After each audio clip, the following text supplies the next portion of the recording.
आंनि गोदान भिडिअ'आव नोंथांमोनखौ खनसे आरो बरायफिनबावबाय। दिनैनि भिडिअ'आ जाहैबाय सासे बिनानावनि हाबायाव थांनाय, बेखौ नायलांदो।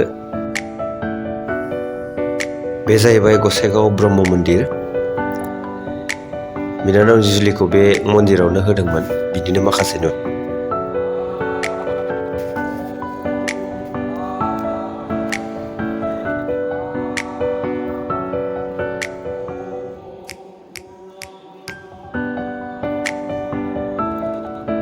मन्दिरा जोबोर क्लिन, निट एन्ड क्लिनमोन आरोना।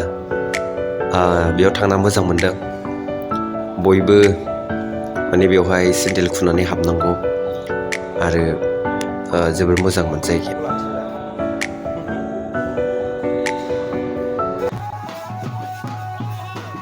बे समाव जों मन्दिरनिफ्राय हाबा होखांनानै हौवा गोदाननि न'सिम फैबायमोन।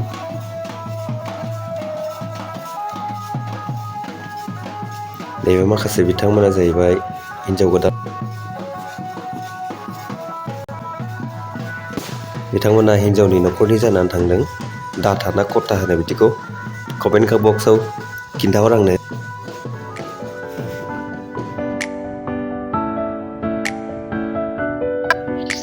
हौवा गोदाननि न'खराव हाबजेनबाय जोङो।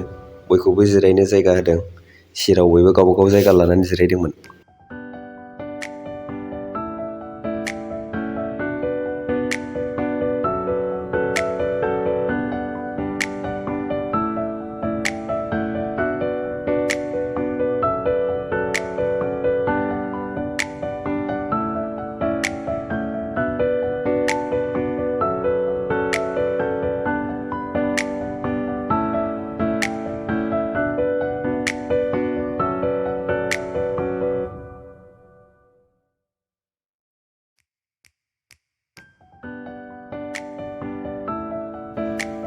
बेटारि ल' जानायनि थाखाय माखासे जानाय लोंनायनि भिडिअ'खौ होनो हायाखिसै, आं खेबनो हायाखिसै, बेखायनो बेनि थाखाय निमाहा बिनाय थाबाय। सोरबाफोर नायनो लुबैदोंमोन जानो हागौ बे समाव। हौवा गोदाननि न'आव सफैबाय, बयबो जिरायदों आरो बिनिनो एसे नुथाय।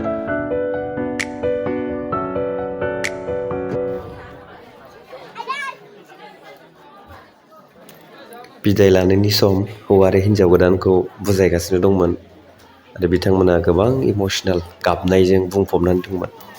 आं खाथियाव बारा थांनो हायाखिसै, आंहाबो खाथियाव थांबा एसे मोदै गनो नागिरो, बेखायनो गोजाननिफ्राय